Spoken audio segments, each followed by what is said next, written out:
What's up, everybody? Welcome to tonight's episode of the Not Your Average Mark Wrestling Podcast. I am your host, the Tutorial Boss Guapo, and joining me is the man who is single-handedly bringing back the beanie and beard look, the one and only Mike Caldwell. Mike, what's happening, brother? Oh, man, I'm just doing the thing. But, enjoying life. The thing is the thing to do from what I hear.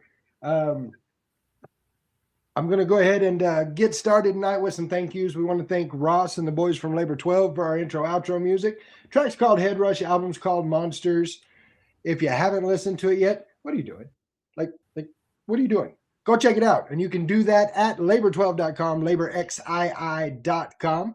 Thank you to Joe and American Legacy for the Not Your Average merch. We got hats, we got shirts, we got beanies, we got skull caps, we've got bandanas, we got all sorts of cool stuff. You can find that at any of the live shows or on our website. Thank you to JRebs 3D Printing. Do you see this little piece of awesome right here above my finger? That is a JReb original. My boy Cameron hooking it up for us. If you have got a logo, something you want in a light box or something you need 3D printed, get with my boy Cameron, jrebs3dprinting.com.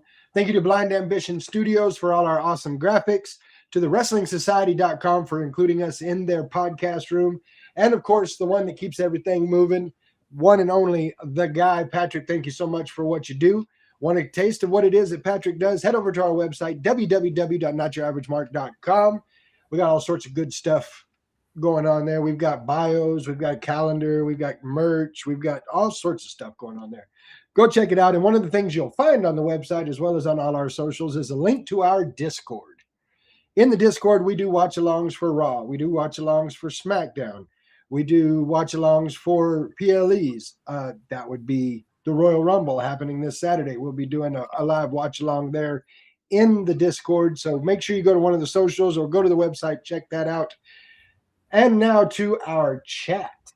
We got Jello in the chat. Jello, what's up? Janine Wade, glad to have you with us tonight. Spectre Squad, what's happening? The OTB Lilith Blood joining us tonight. Aaron Marie, Aaron, what's going on? JReb subscribing for a 31st month. That's my dog, man. Cameron, appreciate you, brother. We got quite a little crew going on here, always having a good time, and trying something a little new here for the first time ever in life. We are live on the Not Your Average Mark Wrestling Podcast TikTok. Look at us being all fancy. So let's talk some wrestling, shall we? Let's do it. All right, we're going to move into some main roster moments. We'll start with some SmackDown. Here's my thing. This was a good opening. Having Sammy come out, I mean, they're in Canada. Can you really not start the show with Sami Zayn?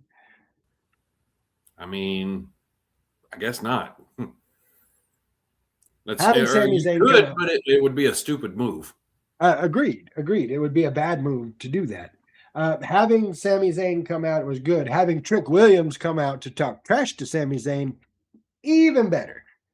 You know what makes it even better than having Sami Zayn out there, having Trick Williams come out talking trash to Sami Zayn? What's that? Having Damian Priest come out and talk trash to Trick Williams. And Sami Zayn. And, well, he didn't talk quite so much to Sami. He was kind of focused on Trick Williams. Told him, you know what? Last time you did a lot of this. This is what you were doing. I can't help but notice you're not talking now. Say something. Better yet, do something. Trick's like, yeah, Sammy, do you hear what he said? Like, he wasn't having it with Damian Priest. Damian says, I think you're scared of me. I think you're a scared. And Trick's like, you think I'm scared of you? You think I'm, you know what? Let's have a match. Me and you. We'll fight. I'll get my lemon pepper steppers and we'll get at it. Which sets up a match for later in the night. I think that's a great way to open up. Like, I dig it. Like, your thoughts? Agreed. I mean, it was very, very good discourse between the three of them, and everybody kind of went out there and kind of did what they were supposed to do on the situation.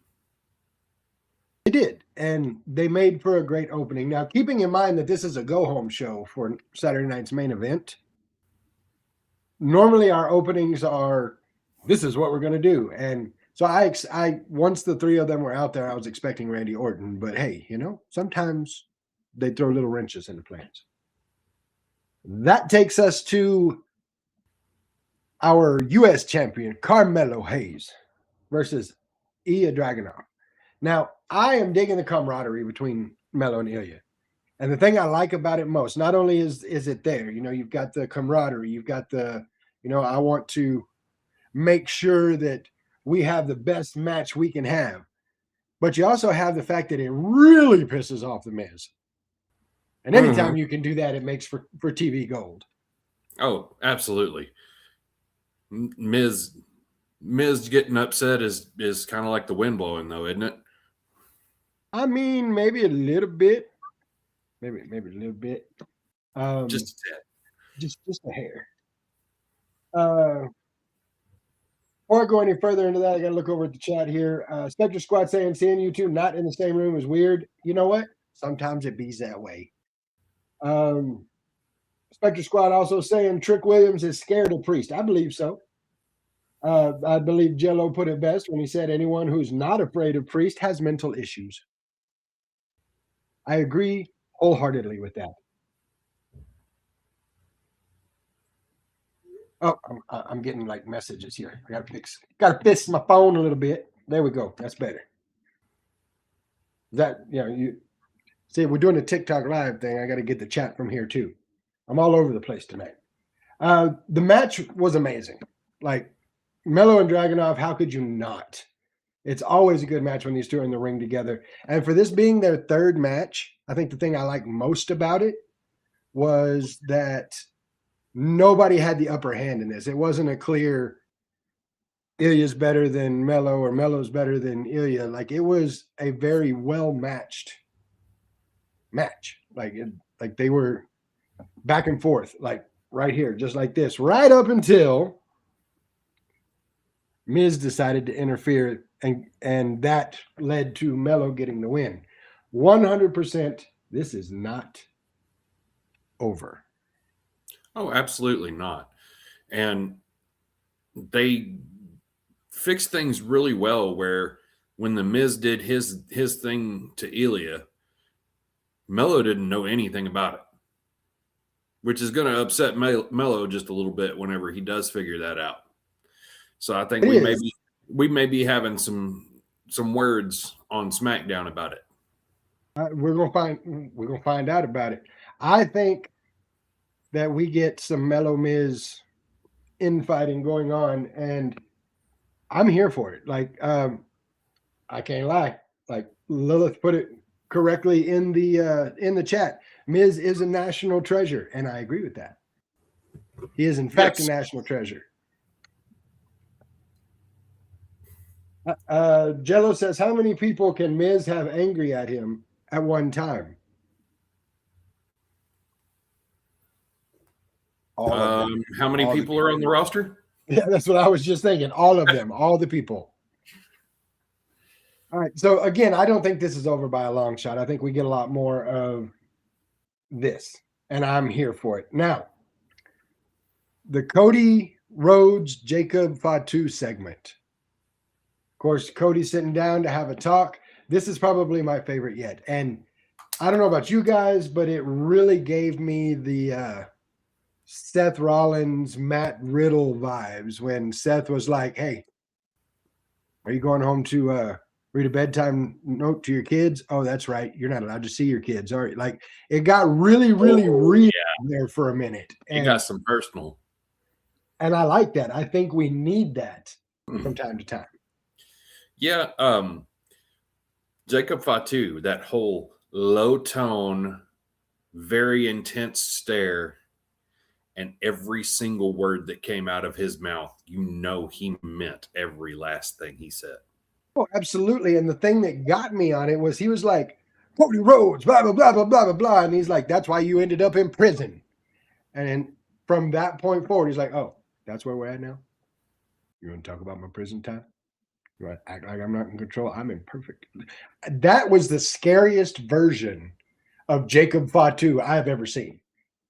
Not the jumping around doing moonsaults that a man that big shouldn't be doing, not the shaking around all crazy, none of that. No. Him, like you're talking about, doing the low tone and just starting to talk. That was the scariest version of him I have seen yet. That was the dad voice right there. It was. And I was just watching it, I'm like, I'm sorry. I didn't do nothing. For And sure. felt like Absolutely. I was in trouble. Now, I'm glad they don't do it all the time, because then it wouldn't have the effect that it's got right now. But like I said, when Seth and Matt Riddle did it, it was awesome. And now that they've done it with Cody and Jacob, it still has that punch. I'm really digging Michael Cole trying to do the sit down interviews with people now. No, I think it's cool. I like it. Taking a good blast from the past, the whole Mick Foley JR thing, wherever all of that kind of stuff started, but just the feel of it, it feels more authentic than them getting out there with a microphone in each other's faces in the middle of the ring. No, I agree. It's more personal. It makes even the characters, a character like Jacob Fatu, a character like Cody Rhodes, it makes them more of a person, I guess is the way to put it. It takes them from that larger than life spectacle down to you and me, and I think it's a really, really good thing they do. Speaking of really, really good things, Chelsea Green had a match against Jade Cargill. First off, the Mountie outfit, paying homage to the Mountie, was awesome. I think everybody that goes to Canada should have to pay homage to the Mountie, period. But only if they look like Chelsea Green. Like, Mike, don't you be going to Canada and trying to look like the Mountie. You can't do it. I'll do it. I'll do things. If I go to Canada, I'm going to do the other way. I'll just go ahead and just have that cattle prod and just hit everybody with that. See, that's fine. Just don't dress like Chelsea Green, because No, she can pull that off. You can't pull that off. I'm sorry. It is what it is.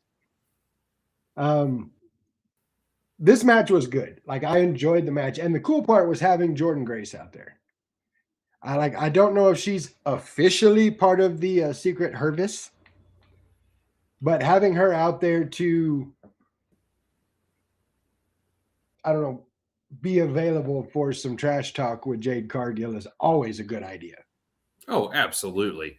I think it was rather cool how they ended up getting all that together. And then it's going to break Chelsea's heart whenever Jordynne says, "Nah, I'm all about me." No, that's probably going to happen on Saturday. That's a very, very strong possibility that's going to happen on Saturday. Like I said, the match itself, it was a short match, but it was a fun match to watch. Anytime you put Chelsea Green in the ring, it's a fun match to watch. Jade Cargill able to show off her dominance as women's champion. And I don't know. I like where they're going with it. I can't wait to see more of Jordynne Grace and Jade Cargill. That's going to be awesome when it finally does happen.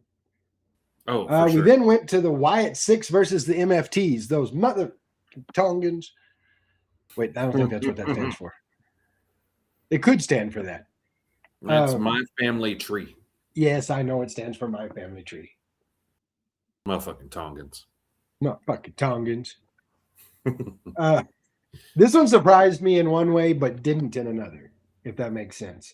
It didn't surprise me that the lantern was the focal point. I'm not sure how I feel about them doing the lantern thing. Like, I don't know if I'm ready for that yet. I know it's been a while, but still, I'm a little like, I'm not sure I'm real happy about this.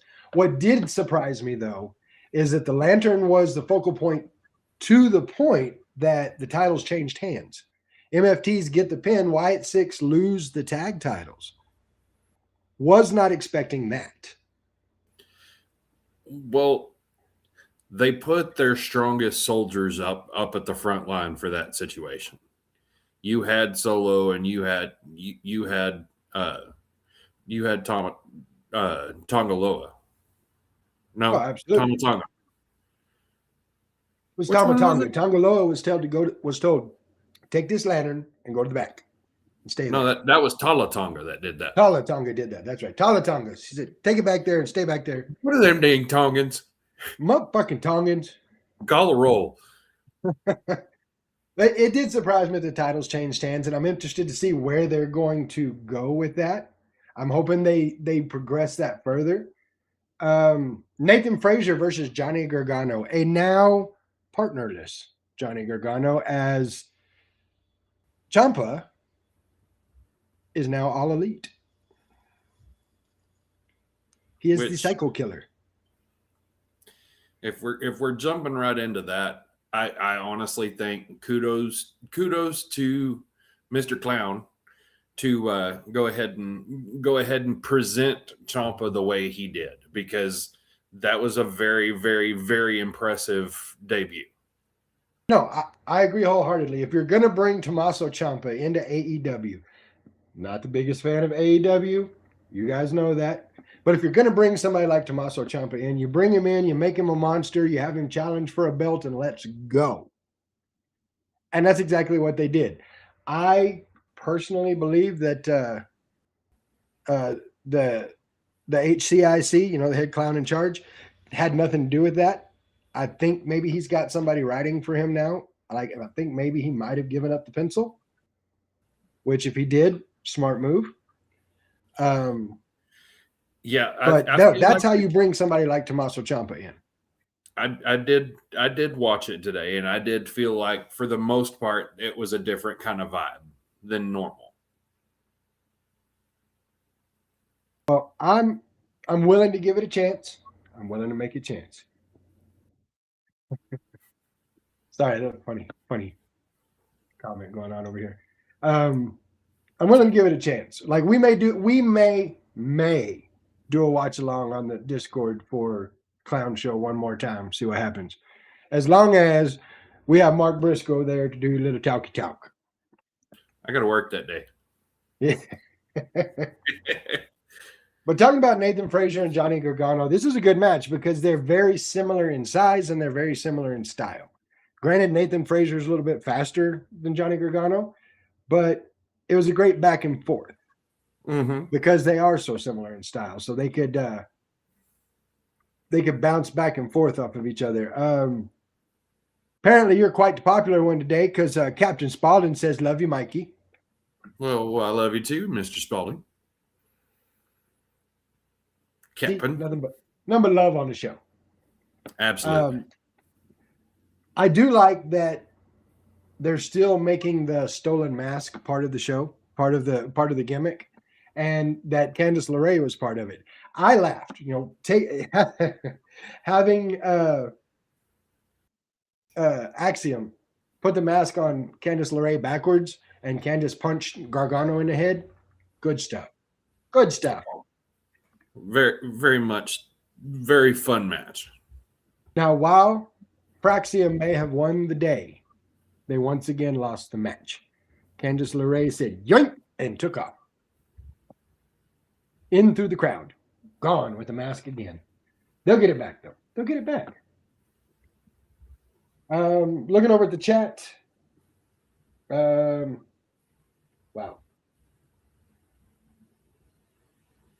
We've got, where are we at here? There we go. Well, we know which wrestler Guapo loves. Well, yeah, Guapo does love some wrestlers. There's certain ones, you know it. Spectre Squad talking about the lantern, saying it was Bray's thing and it's extremely disrespectful in his opinion for Solo to have it. Janine Wade likes my meaning of MFT. I mean, it works. It does work. Not ready for lanterns, Janine says. Jello saying too dang many Tongans. Spectre Squad saying I know why they're doing it, but it doesn't mean we have to like it. Jello says Johnny Wrestling as a singles wrestler has never been more than mid-card. Okay. I have to disagree a little bit there. I don't disagree in the fact that Gargano is a better singles wrestler than he is a tag team wrestler. Since he's gone main roster, I agree. He's never been more than mid-card, but NXT, on the other hand, was way more than He was way more than a mid Carter, and I don't think they found the right place for him yet. It was a smaller pond, and I do foresee him being in the contention for the United States Championship and things of that nature. I do believe with the caliber of talent that we have in the main event scene, mid card right now is where he's going to stay until we have some changing of the guards. No, I agree with you on that, and I think that he is going to be one of the ones that ushers in that change of the guards, and I for one am here for it. So I said, "What's up to everybody over here?" Got to say, what's up to everybody that's joining in the TikTok live. Glad you could join us on the Not Your Average Mark Wrestling podcast tonight. Once we get past that, Drew McIntyre, the angry Scotsman, comes out to talk all sorts of trash about all four members of the Fatal Four-Way, the winner of which going to face him at Royal Rumble for the belt. I like that he's talking about Trick and says, you know what? You're doing good things. Good luck to you. And then just goes to trashing Damian Priest and trashing Randy Orton and trashing Sami Zayn. It's your basic heel champ stuff. Like, I dig it. We go from there to Charlotte Flair and Alexa Bliss, or my favorite women's tag team, as I like to call them, Charlexa. Up against Julia and Kiana James. It was triple threat. It was Flair and Bliss versus Julia and Kiana James versus Lash Legend and Nia Jax. It was a good match. I enjoyed it. I enjoyed everything except the way it finished. Why do I not like the way it finished? Because they surprised the hell out of me. I went into this match thinking that there's not really a way that Charlotte and Alexa don't win this one. You know what I mean? Like, just watching the storyline, it makes sense that Charlotte and Alexa are going to win this one. However, that was not the case. We actually get Kiana James getting the pin after Lash Legends hits Alexa Bliss, and Julia and Kiana James are now your number one contenders to the tag team titles held by Rhea Ripley and Io Sky. They surprised me. I got to give it to them. They got me with that. I was not expecting that. No, that was totally left field. Good job, Trips. Indeed. Good job, Trips. Good job, WWE. You got me on that one. That brings us to our main event for SmackDown. Damian Priest versus Trick Williams. And this is exactly what you thought it would be in a go-home show. While the match was good, before the match, you had Sami saying, look, if I don't see something, if Trick does something I don't like, I'm going to come out there. I got you. And Damian Priest is like, no, you don't. Okay, I got me. You stay your ass back here. And Sami Zayn looks at him and says, or what? And I'm thinking, uh-oh, this can't be good. So Sami Zayn does end up coming out. And for the most part, he's out of it. Even when they kind of brawl outside the ring over by him, he's like, hey, I ain't in it. Yes. You missed the last part to that one scene there where Sammy looks off in the distance and has this look on his face like, I'm about to kill a motherfucker. He did have that look. That's very true. And he walked down that hallway as Damian went to go out for his match. He walked down that hallway, didn't say a word, and literally smacked the taste right out of Drew McIntyre's mouth. Yes, he did. He walks up to the champion, Drew McIntyre, standing there, and he's giving that Drew McIntyre shit-eating grin that he gets. Sammy looks at him and then just slapped the taste clean out his mouth. And I'm here for that too. I dug it. This match, like I said, would have Sammy come out, eventually interfere, costing Damian the match, giving the win to Trick Williams.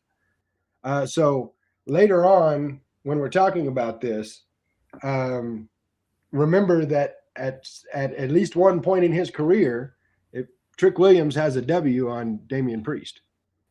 The three of them fight it out until we get the Viper, who comes out with an RKO from, you know where it's from. I ain't got to say it. You know where the RKO is from.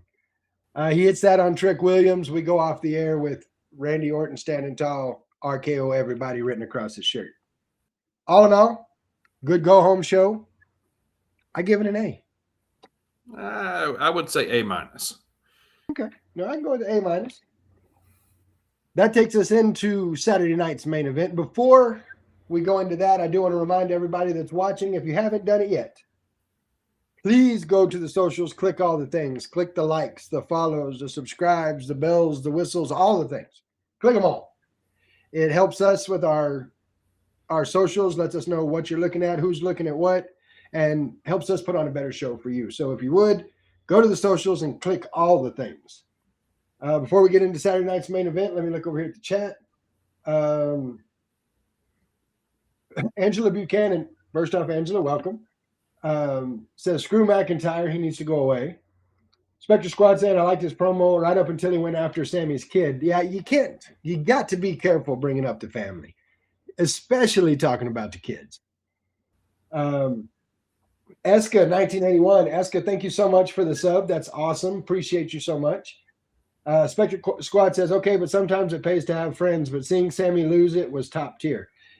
Agreed.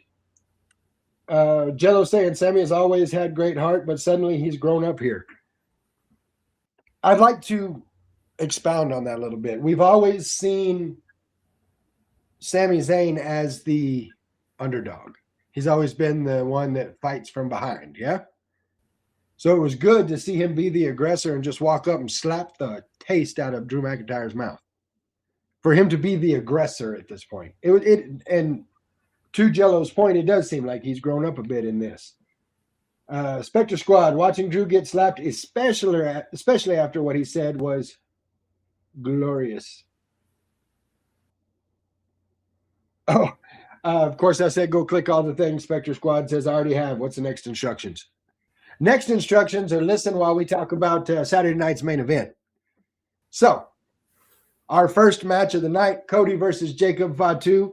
And I said match, but what match? There wasn't a match. It was a fight all over the arena. Which is exactly what I said was going to happen. That is exactly what you said was going to happen. It's exactly what did happen. We saw each man beat the hell out of each other and security and the refs and then security again. But not Nick Aldis, because Nick Aldis was about 20 feet behind every time something was going on. He's back there going, yeah, go stop them. Make them stop doing that. That and I think it was funny. Jamie Noble, I believe it was, got a little close. Jacob Fatu puts one of the security guys through the table over there by the concession stand, and then gets back up and almost bumps into Jamie Noble, and he's like, "Excuse me, boss, get out the way. I gotta hit Cody." Yeah, I'm gonna need you to move real quick.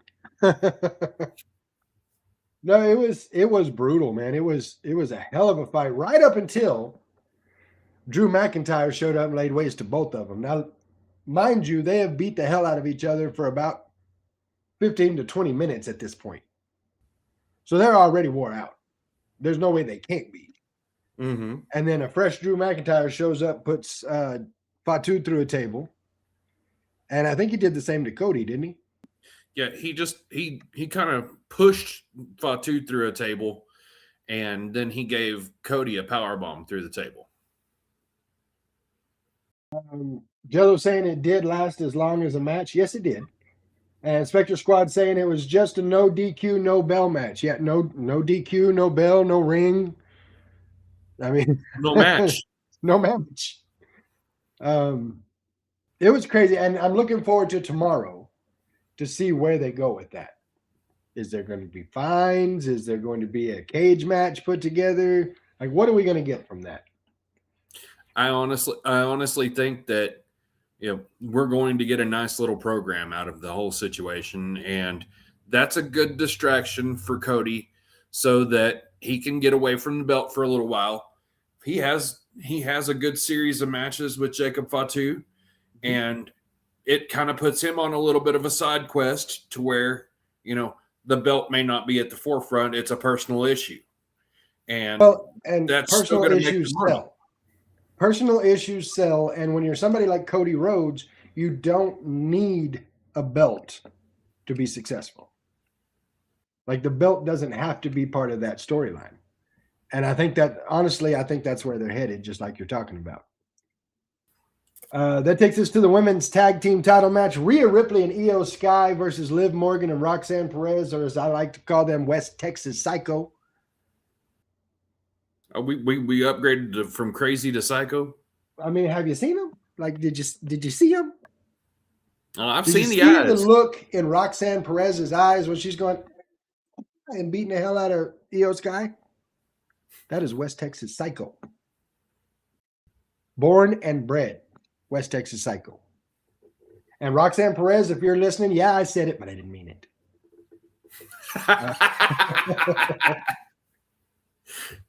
Now, this was a match that had a little bit of everything. It had a crotch chop from down under. It had a ref getting plowed over by Raquel Rodriguez. It had Stephanie Vaquer, which already made it great. Like, the match itself was awesome. I loved every bit of it. Like, the back and forth was great. The way these four ladies help each other to shine throughout the match, absolutely stellar stuff. But it was the extracurriculars that made it even more amazing. In the end, of course, Liv hits Oblivion on Io, but Io wasn't legal. Rhea Ripley's the legal one and grabs a hold of Liv and gives her a riptide and then folds her like origami. Yes. Made her into human origami. If you don't know what I'm talking about, go back and watch it. Seraph in the chat on TikTok saying, Dami Mommy. Yes. I mean, that's one way to put it. Seraph, you broke Mike. You broke him. Damn it.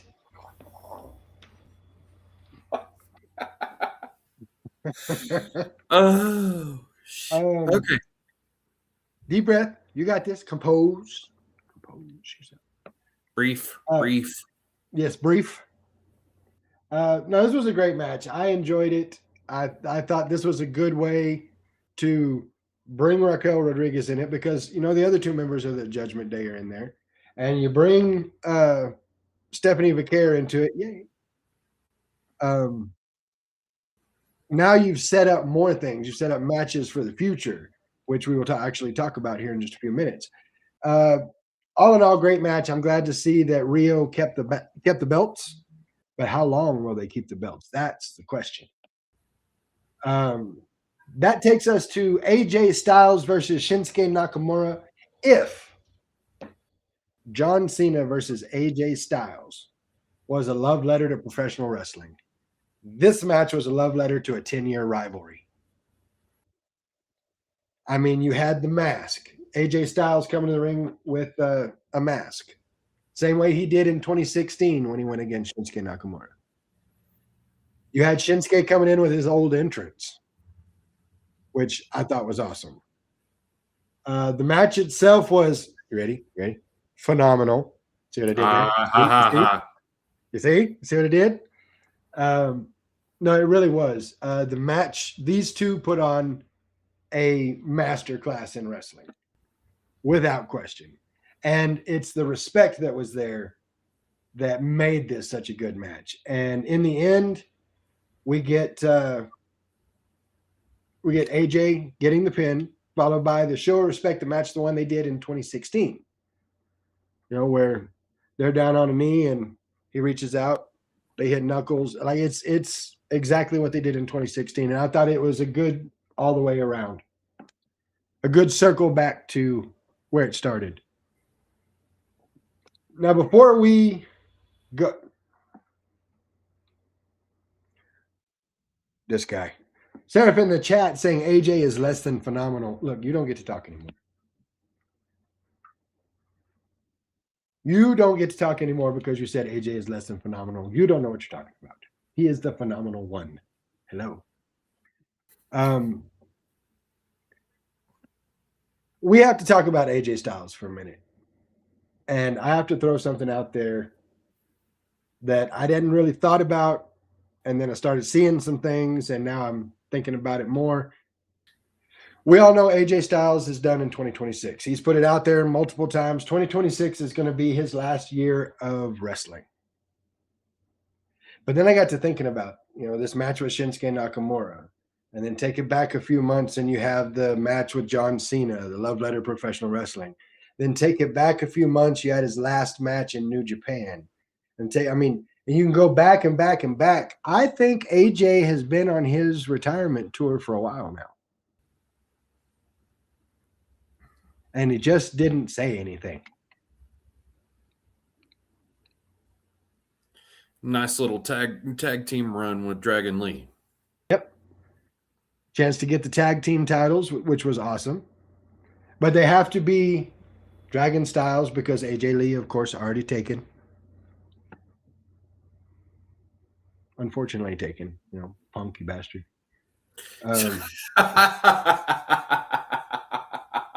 What? You went there. I went all the way there. All right, so that takes us to our fatal four-way match, of course. That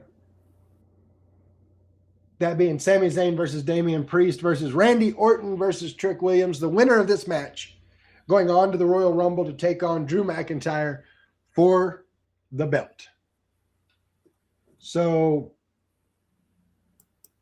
this is what you want in a main event match. It's everything that you want in a main event match. I have a hat on now. That was cool. Sorry, something shiny.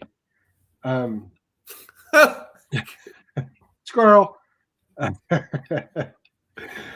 had the highs and lows. It gave everyone a chance to shine.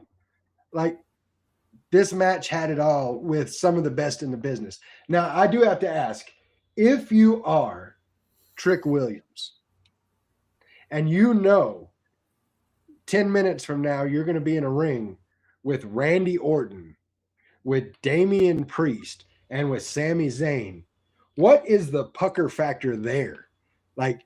You've been in the main roster game 5 seconds, and you're about to get in the ring with some of the best to do it. So, kudos to Trick Williams for making it awesome. Yep, Trick just walked right in and became a player in the big game. He did. And he put on a hell of a show, and I was happy to see it. I'm not going to lie. I'll be completely honest, and I said this on the watch along. My thought was that Trick Williams was in this match to take the pin so that you don't have to have Randy Orton take a pin. You don't have to have Sami Zayn take a pin. You don't have to have Damian Priest take a pin. Whoever's going to win the match is going to pin Trick Williams. Not the case. Not the case at all. I was proven wrong and was happy to be. In the end, Sami Zayn emerging victorious, getting the pin, getting the haluva kick and the pin on Damian Priest. And he will go on to the Rumble to face Drew McIntyre after slapping him. That can't be good. I'm looking forward to it. It's going to be a good match. It's going to be a damn good match. And Drew showed up after Sami won. He's celebrating with his hometown crowd, doing the damn thing. And Drew shows up, and Sami throws his ass right out the ring and says, "Come on, let's go." And Drew's like, "No, I was going to go a minute ago, but now I don't want to." Sami Zayn in the matter of a month has he was right here, okay, and in a matter of a month he is now here. Oh, absolutely. Sami Zayn has jumped leaps and bounds, and it's cool because Sami does this, and then he backs off and lets somebody else do this, and then Sami does this, and then he backs off and lets somebody else do this. It's one of the things I love about Sami Zayn. But before we go any further, I need to look over here to the chat. Everyone loves mommy. That's correct. These are facts. The post-match respect, talking about AJ and Shinsuke Nakamura, agreed with that. Janine Wade saying, "Love the respect at the end, touched my heart." if you're a true wrestling fan, there's no way that didn't touch your heart just a little bit, you know? Seeing that just had to it had to get to you just a little bit, knowing the history they've had. Spectre Squad saying, yeah, Mike was cutting onions, making me cry. Mike, how could you? It was a thing. Jello saying he's got one more stop left, and that's TNA. I agree with that, Jello. I do believe that is his next stop.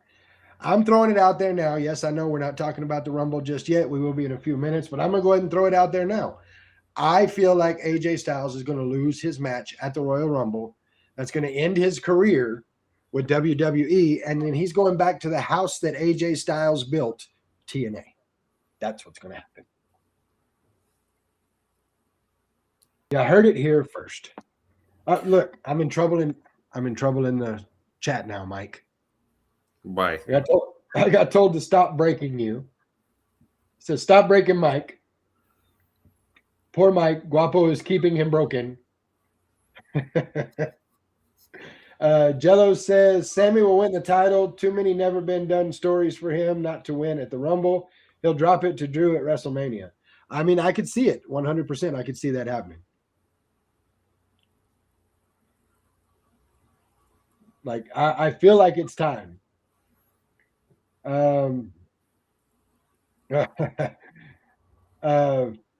Spectre Squad saying, just wait and looks till he sees how active we are. He's never going to get caught up. Joke's on you. I'm caught up now. Although Spectre Squad does think that Jello may be incorrect and that Sammy's not going to win at the Rumble, that Drew will retain. What do you think? Like, what are your thoughts on it, Mike? I have my brain and my heart going in two different directions on this. I would love to see Sammy have that feel-good story. But then again, my brain is saying that Drew still has a lot of time on his bingo card before he cashes it in. And I think you might be correct on that. Aiden Jones over on the chat saying, are you ready for AJ Styles retirement? No, I'm not. Look, AJ Styles has done a lot in the wrestling world. And I don't think that he's out of gas. I really don't. I think he's got a lot more in the tank. And 100% he looks better than he has in a long, long time. Like, he's in the best shape of his career right now. I again don't think that he's leaving wrestling just yet. I think he'll be leaving the WWE and going back to TNA, maybe even another stop in New Japan. Who knows? Could be. That's where I said on that one. So let's talk about Raw. Before we do, Jello in the chat saying Sammy never won a title. Sammy never beat Drew. So he can conquer both those mountains in one show. Let's talk about Monday Night Raw because it was a good one. Opening the show with AJ and Punk was pure genius, in my opinion. Having AJ come out and be like, I'm going to do this thing, and I'm happy about it. And then Punk coming out going, bro, what are you doing? Why are you putting your title on the line? Or why are you putting your career on the line? Like, this is what are you doing? And AJ basically looked at him and said, what, you don't think I can do it? You doubting me, are you? He's like, no. I'm not doubting you, but what are you doing? He's like, well, what I'm doing is I'm getting ready to go beat up Gunther, but since you got to say something about it, I mean, I could go ahead and beat you up today. And so I spend the whole time thinking they're ready to do a match tonight, right here. And I'm like, yeah, no, somebody's going to put the kibosh on that. But they didn't. It was made official. Adam Pearce says it's official. We're going to have this match. Pleasant surprise.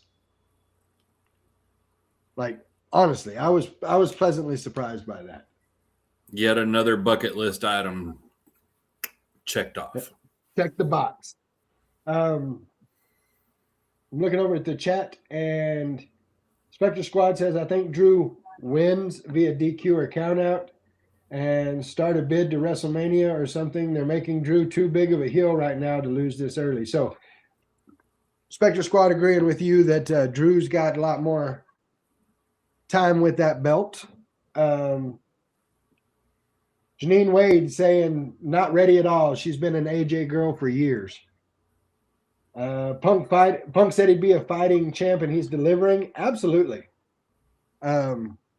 That's one thing I will say. Ever since Punk's got the belt, he said he would be a fighting champ, and he's been ready to fight every time he's been on the show. No, I think that was a great way to open Raw. It's a good setup.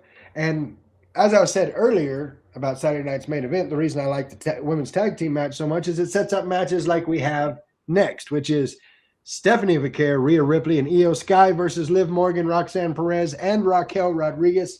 Biggest boo of the entire night was for Raquel Rodriguez. Why? Because she's a heel? No. Because she's the big bad? No. Because she stopped Stephanie Vaquer from doing the devil's kiss on Liv Morgan? Yes. Seriously, Yes. Biggest boo of the night. Yeah, people were not happy about that, including Seraph. And including Guapo. Guapo's not happy. But yeah, I thought that was crazy. Biggest boo of the night for that. Jello saying Pierce is amazing. Talking about Adam Pierce. Yes, he is my spirit animal. This match was awesome. Like, it's just as good as you would expect it to be. You had the good back and forth. You had the heels singling out one of the baby faces in Io Sky, having to fight back and get back over to Mommy. Mommy come back in. She's fighting. She gets beat up. In comes La Primera, and we got it all going on. It was just a great match. We got the big comeback, the win as Mommy hits the headbutt on Roxanne Perez and then does the riptide, and here we go. Jello in the chat, raise your hand if you want to be the next one to take a devil's kiss.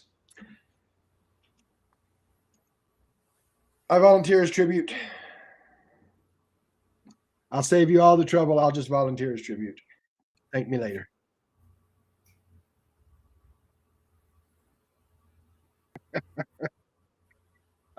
Great match. In the end, Rhea Ripley, Io Sky, Stephanie Vaquer come out on top. J-Reb says, not from Jello. No, if it's from Jello, I'm going to let somebody else raise their hand. No. I get it from Stephanie Vaquer. That's it. The Vision promo. It was good. Don't get me wrong. I mean, people are wondering who was he on the phone with? What's got Adam Pierce so rattled? So you had to have Adam Pierce come out and say, I apologize because I put my hands on you first. So now I got to say I'm sorry. So here you go. I'm sorry. But I feel like this segment was more for Adam Pierce to say, oh, by the way, you're in the Rumble. And so are you. And so are you. And so are you. All of you are in the Rumble now. Good luck. And Paul Heyman was very displeased about this situation. He was not happy about it in the least. You could say that he was rather beside himself. A little bit.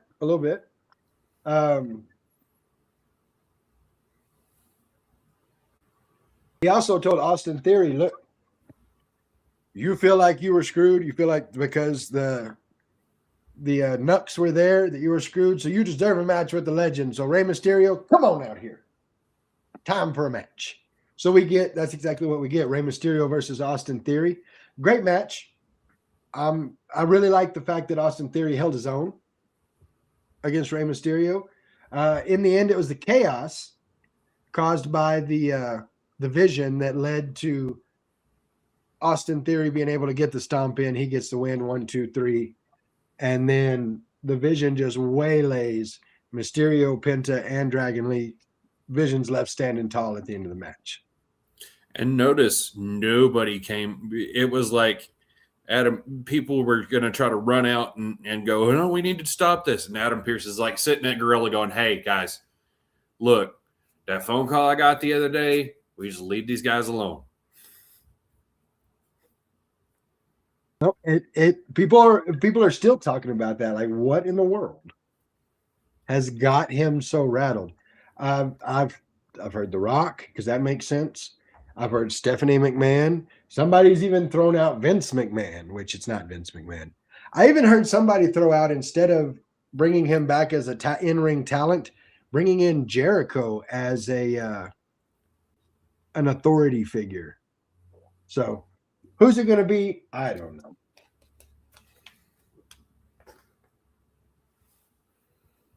I personally think it's The Rock, but we'll have to see what it is. This takes us to Michael Cole's interview with Gunther, and I have but one thing to say about this interview with Gunther. I'm going to look right at the camera and say, Gunther, if you're watching this, and we know you're watching, do not threaten Michael Cole, you ugly, big-nosed Austrian mother. Look, you know what? Woosah. Woosah. Nobody threatens Michael Cole. And Gunther did. Threatened to end his career right then and there. And then made it clear that he is going to end the career of one AJ Styles. I will give it this. Gunther is at his very best on the microphone when he's either taunting an opponent, taunting the crowd, or taunting commentary.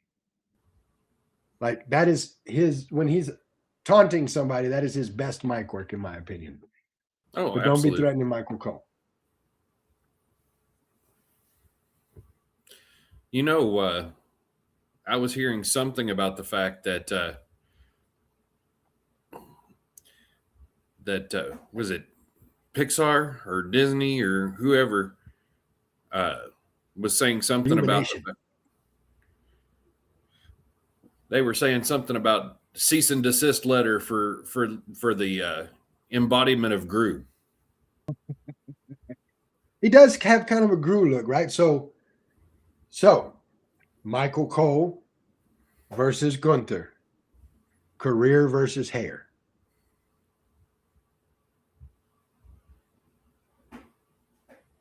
Imagine he shaves his head. You get Gunther to shave his head with that nose and that jaw, it's over. Change the name to Gru.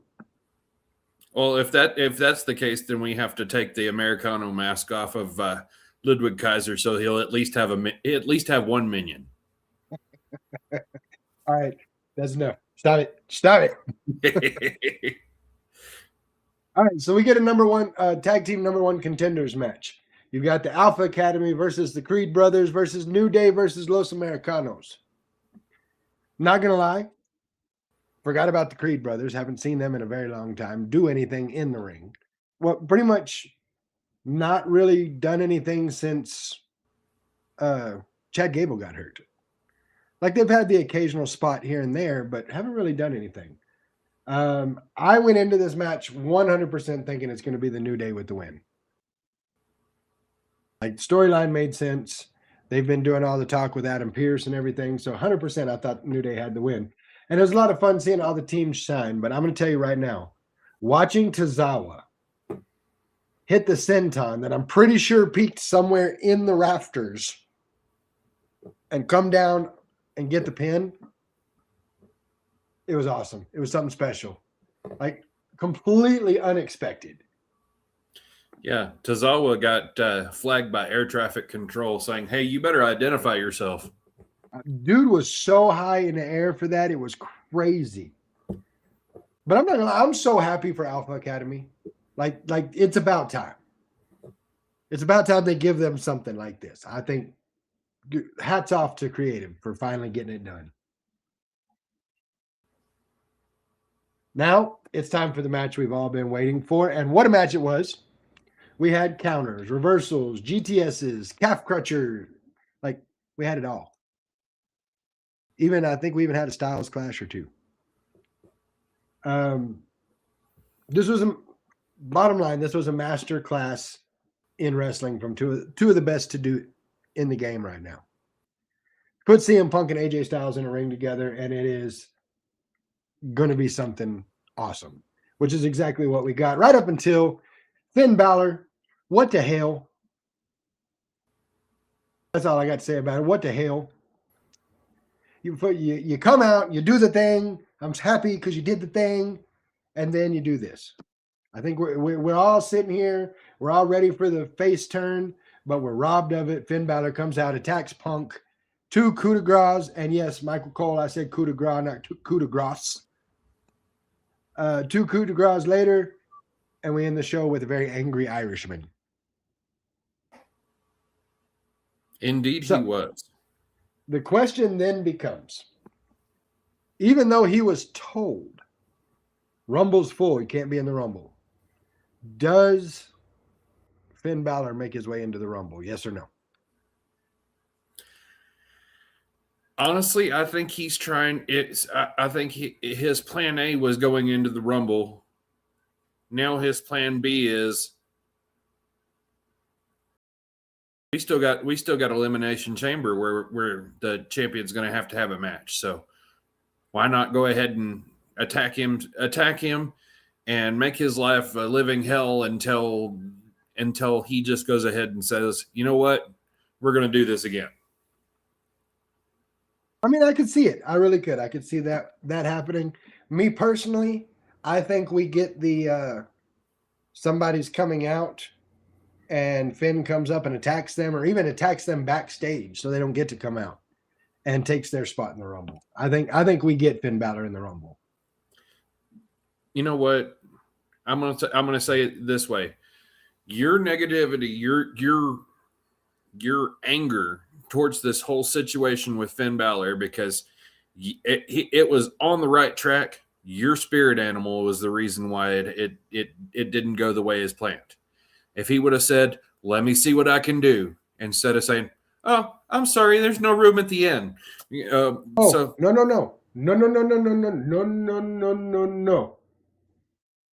If it hadn't been for West Texas Psycho saying, "Why aren't you in the Rumble? Why are you talking nice to CM Punk? What are you doing?" West Texas Psycho. You see what it does to people? Liv Morgan, why are you talking nice to CM Punk? Why are you doing this? Why are you doing that? You see what it did? Why you got to bring up old memories? I'm not even bringing up old memories. I'm talking about what happened on Monday. But you see how quickly you can tie that. That's why I call him West Texas Psycho. Yeah, that's why I said you gave me PTSD there for a second. Looking over at the chat, Jello saying we were ready for the Judgment Day to die, and Finn Balor resurrected it. I mean, you're not wrong. I don't like it, but you're not wrong. All in all, as far as the show going into the Rumble, I thought Raw was pretty good. I give it an A. Okay. And here's my main reason for giving it an A. We started watching on the watch along, and it seemed like that, and we were at the main event. Like the show flowed so well that it didn't seem at all like 2.5 hours had passed. So that's part of why I'm giving it an A as opposed to an A minus. It got you in the feels. It did what it was supposed to do. It sure did. So now we're going to go to one of my very favorite segments. It's one of our newest segments. We're going to talk about what's grinding my gears.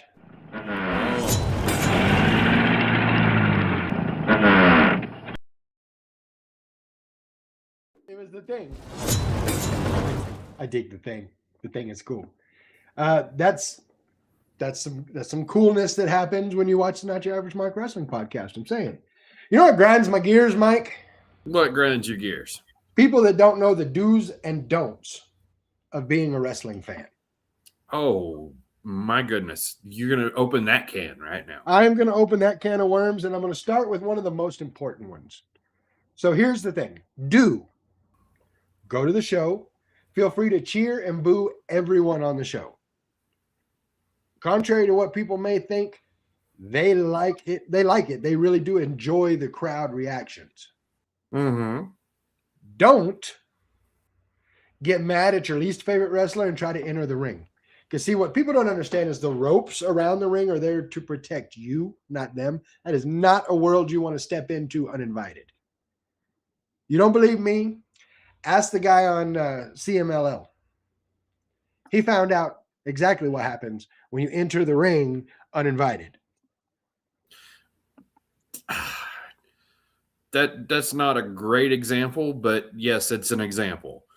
The guy at CMLL, they were trying so hard to be politically correct about the whole situation, and they had to wait for security to get out there, and then security tried to take him two different directions at the same time, and it was not a pretty picture. But if he would have, Bandito walked up to him and was like, dude, go ahead and get out of here.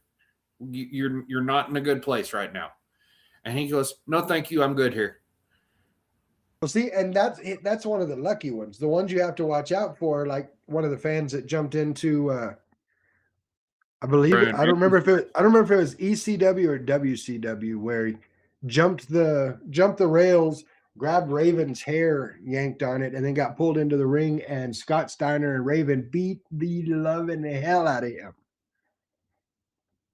I want to say that was WCW. Yep, it was WCW. And it was ugly. So don't do that. Number 2. Do wave at your favorite superstar should you see them out in public. Hey, how you doing? If they come talk to you, enjoy the experience because it's awesome. Don't walk up to your favorite wrestler while they are trying to spend time with their families. These guys travel, whether it's WWE, AEW, or all the way down to the independent level. These guys travel all the time. So family time is very limited and very precious. Don't be that fan. Don't be the fan that says, I know you're trying to feed your kid, but can I get a picture with you? Don't be that guy. And if they say no, thank you, leave. Leave it at that. Take it as a, hey, this is me being nice, saying no, I'm not. This is not the time. Don't get all butthurt about it and try to go over and trash people on social media for that. No, absolutely, 100%. I agree with you. Next thing, do wait after a show. See if your favorite superstar makes themselves available for merch sales or autograph signings or anything like that. Don't stock hotels and airports because you heard they're going to be there. Most wrestlers will do their best to make time for their fans when they can, but they are the ones to initiate that, not you. So don't stock the airports, don't stock the hotels. Like, let them do their thing. Don't be that fan. And lastly, last thing, do love your favorite wrestler for the characters they portray. Do not feel like you have watched them enough that you can talk to them any kind of way.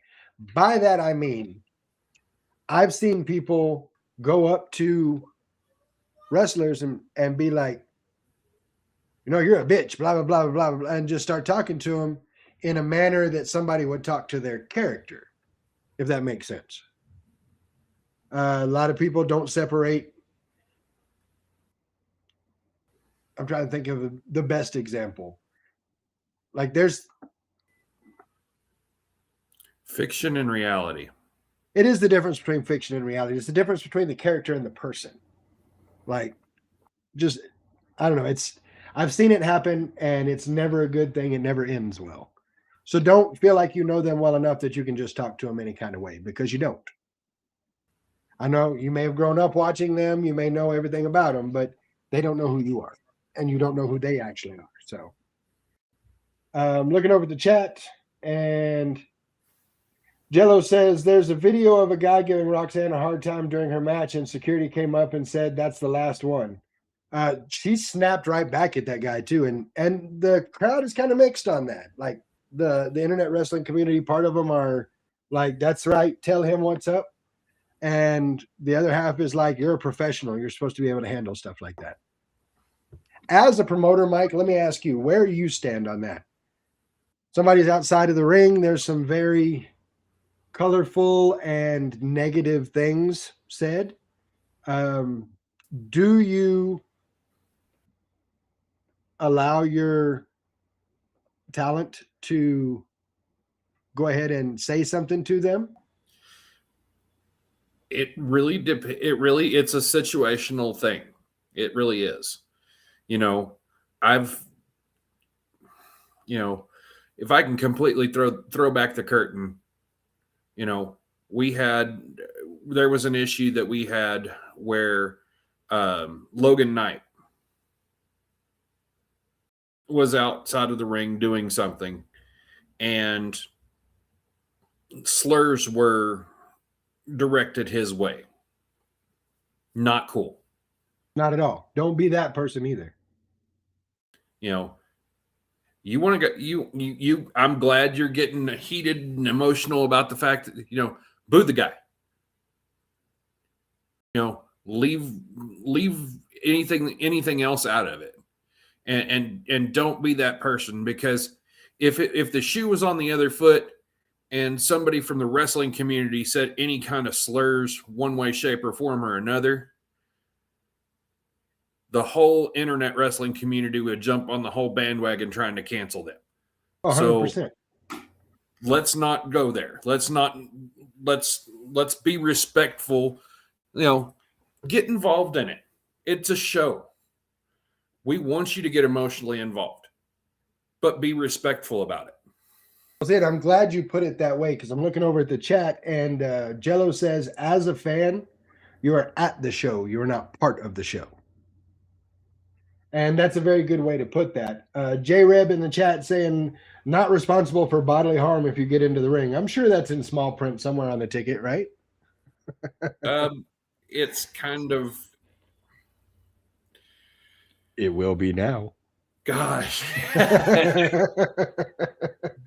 It should be made as a blanket statement by an authority figure. Say, basically, you know, 1, don't try this at home. 2, you know, don't try this in the ring. these are trained professionals.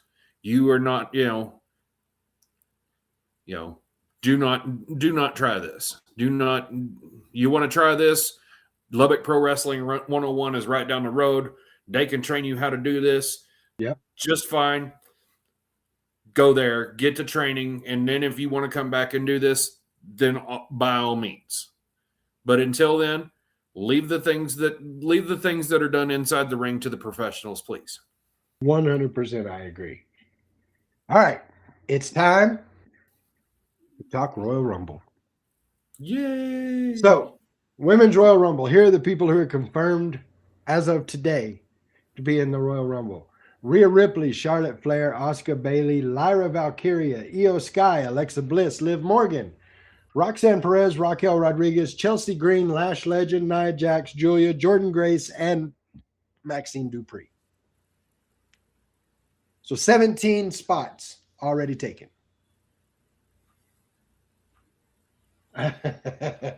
J-Reb says, I always took don't try this at home as a challenge. No, that's true. I've witnessed that personally. But no, we have 17 spots out of 30 taken. Who do you think some of those other spots are? Who do you think we see in the Rumble? Well, obviously, one of the names that's been left off this is going to be there. That's Becky Lynch. Yes. Yeah, we've got Becky Lynch has said she's going to be in the Royal Rumble. There's one on the guys that I have to add to that too. Yeah, Becky Lynch is going to be in there, and I believe that makes her the 17th one. 1, 2, 3,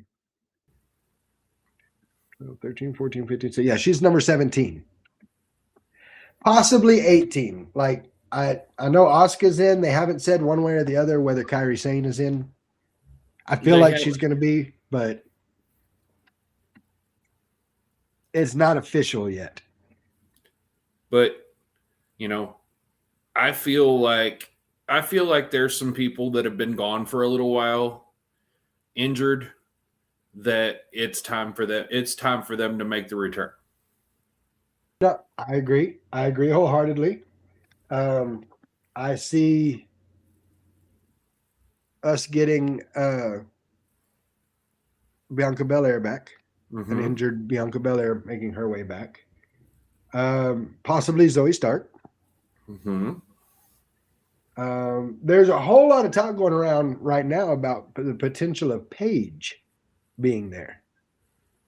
It is Saudi Arabia, and they're throwing money. So They are, in fact, and pulling the curtain back a little bit. I do some research into a few things here and there, and one of the things that I've done some research in and heard about is that there's a con. I don't remember where it was supposed to be, but there was this con going on, and the main attraction in the con was going to be Paige being there. But she canceled, and they moved the con around her schedule. Well, it was for the 31st. So does that mean she's going to be there? No, but does it sound like she's opening up her schedule? Yes. So there's the distinct possibility that Paige will be there. I've heard rumblings of perhaps Mickie James. I'd be all right with that. well, that'd be 3 in a row for Mickie James. Yeah. Michelle McCool. You can Layla. never count out Trish Stratus.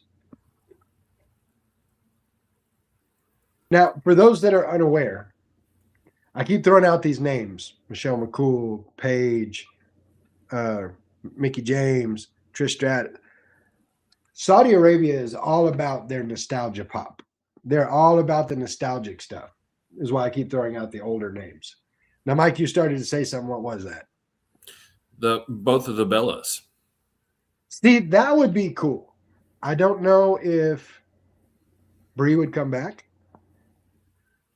but if she did, it would be cool to see Nikki in there and then freak out whenever Brie comes in. Good point from Jello. Mandy Rose. It's a possibility. Very slim possibility. NXT seems to be doing a road show in the States. Mm-hmm. So we may or may not get some of the NXT girls. I feel like if we get NXT girls, it's going to be most likely Sol Ruca and Zarya. I can see that. I feel like that's where, and maybe Thea Hale. I'm not sure. And I say Thea Hale because she's very closely tied to somebody that I think is going to be in the men's Royal Rumble, and that would be one Joe Hendry.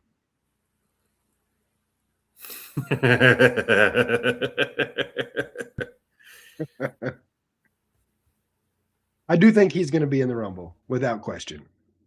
I feel like that's a lock. Oh yeah. Before we move on to the men's Rumble, though, who's your pick? And Chad, I'm asking you the same thing. Who is going to win the women's Royal Rumble?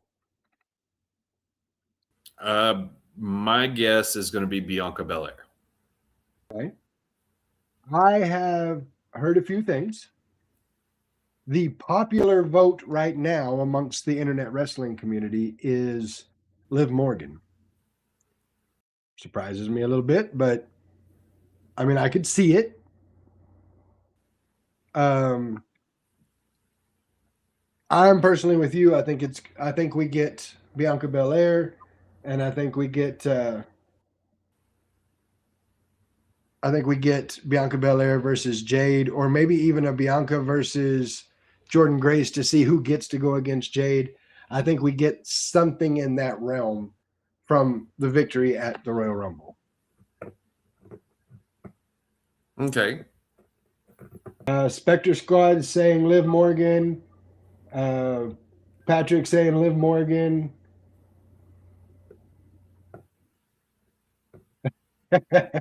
Jello saying, I just want Thea Hale for the War Under 5'4". Look, that's going to happen, okay? I'm going to will that into existence. We're going to have every female wrestler under the height of 5'4" in a Rumble, and we're going to call it the War Under 5'4". And it's going to be glorious.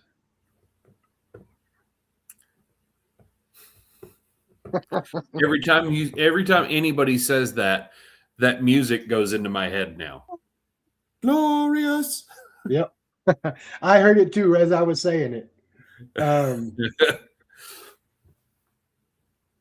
Spectre Squad also saying Liv. So there's a lot of vote for Liv out there. I'm going to stick with my vote for Bianca. I think that's what's going to happen. Let's get into the men's Royal Rumble. Confirmed men's Royal Rumble entrance. Cody Rhodes, Roman Reigns making his return at the Royal Rumble. Rey Mysterio, which is a question mark right now because there's a lot of talk about him being injured. Jey Uso, Gunther, which is also a question mark. Is he going to do double duty because he's got a match with AJ Styles? Solo Sikoa, Penta, Dragon Lee, Jacob Fatu, Oba Femi, announced on Raw. Braun Breaker, Bronson Reed, Logan Paul, Austin Theory, Javon Evans, because that boy bouncy, R-Truth, and as announced on the Pat McAfee show, Brock Lesnar. And now we know why Paul was beside himself. Yes, we do. Because now they're all in there. And everybody else is like, oh, Braun Breaker's going to win this thing. And Paul was like, oh, God. God. This is going to be bad. This is not going to be good. I think we get a few things here. There's been talk thrown around about the Great Khali. I mean, we are in Saudi, so it makes sense to see the Great Khali there. I've heard the potential for finally putting X-Pac in the Royal Rumble. Well, there's been a whole lot of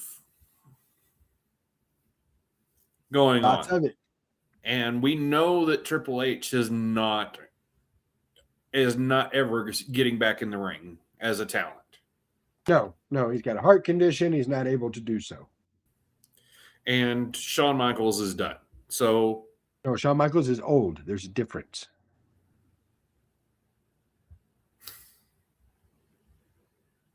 You can't say that word. No, Shawn Michaels' in-ring days are over. I agree. There has been talk of some sort of homage to DX, though. I think it's probably going to be based around the fact that they have a King of Kings version of WWE 2K26, Triple H on the cover, and they have an Attitude Era version. And what do you want to bet before it's all said and done, we get a DX version? Well, if we got Triple H, then that's all the DX we need. I agree. But such an underrated talent. I'm so happy that Triple H has finally made a cover of a video game. I know, so underrated.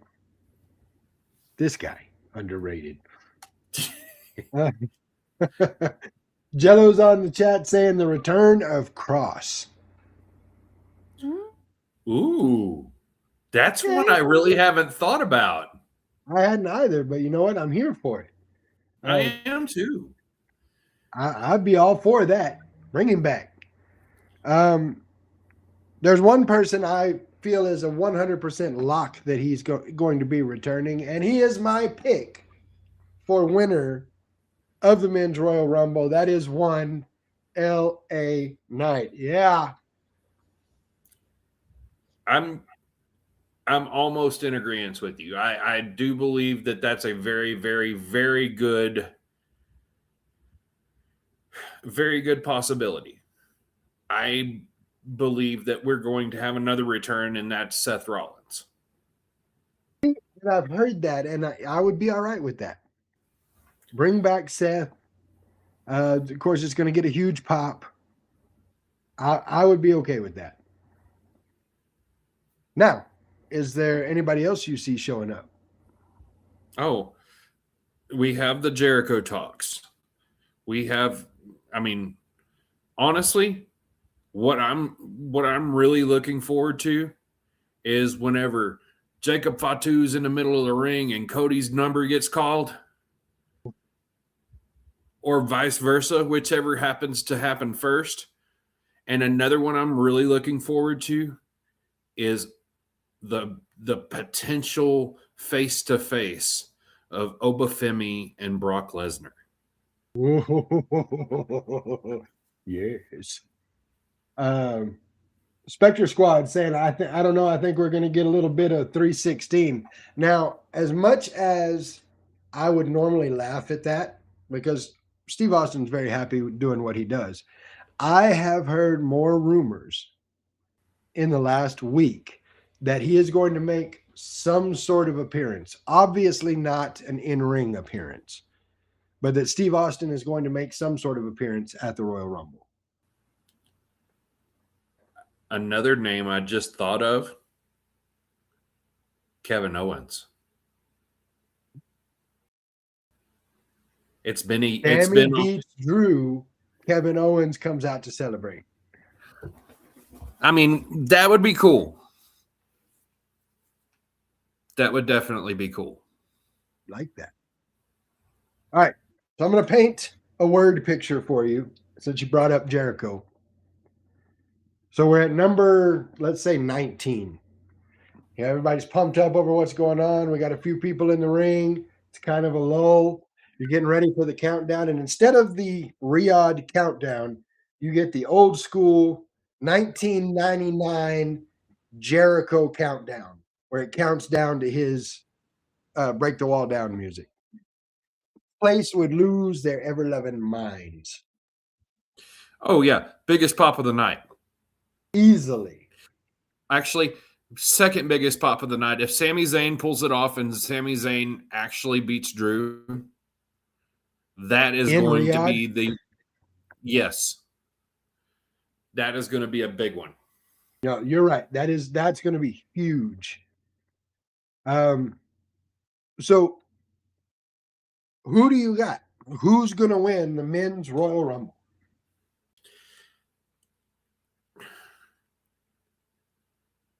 We are as fans. That's who wins the Royal Rumble.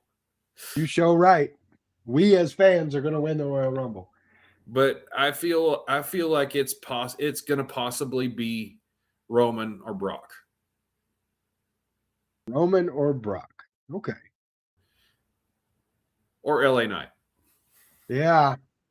Same.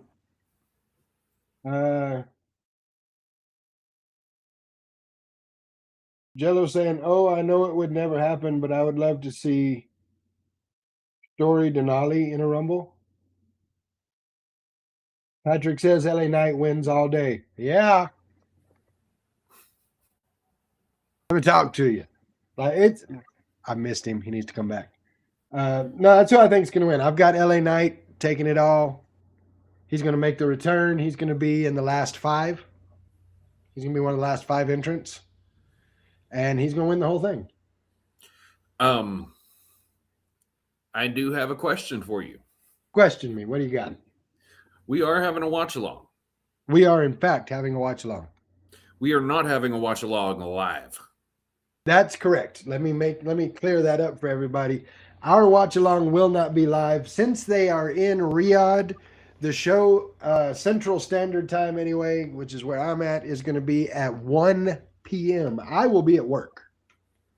Same. So I am going to hide my phone and not look at any kind of socials until I get home. And at 6 p.m. Central Standard Time, we're going to do a watch along of the Royal Rumble replay. So if you want to watch it early on, feel free to. If you want to join us and watch it fresh for the watch along, do that. If you happen to show up in the watch along and you've already watched it, no spoilers. Don't be that guy. You get booted. Yeah, you will get booted for spoilers. I do understand that, J-Reb. J-Reb says, I mean, sick days happen. Now, you're not wrong. Sick days do happen. But no, it's gonna be a lot of fun doing this particular watch along. Royal Rumble, of course, outside of WrestleMania, my very favorite PLE. Same. Oh, and the Hardy Boys will show up. Well, that takes us to 9:30. So I guess it's time for us to throw it out there. So, Mike, my friend, to the people listening, to the people watching, to the wrestling world in general, give us your final thoughts. Well, guys, I really appreciate everybody that jumps on here and listens and watches, and even the people that watch after the fact. We appreciate each and every one of you. If you will, do me a favor. Take yourself 100-mile radius of where you live. And I want you to go around and I want you to find out what local wrestling you have in your area. And pursue it out.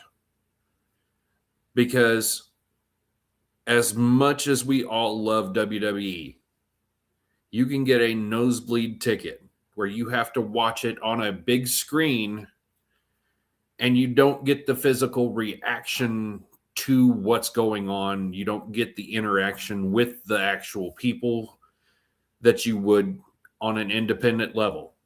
And I'm almost guaranteeing you can buy, if you were to buy a ticket to WWE, you could take that money and you could buy a ticket to an independent show for all of your family, get concessions, and get some merch, and still be under what you spent for that one ticket.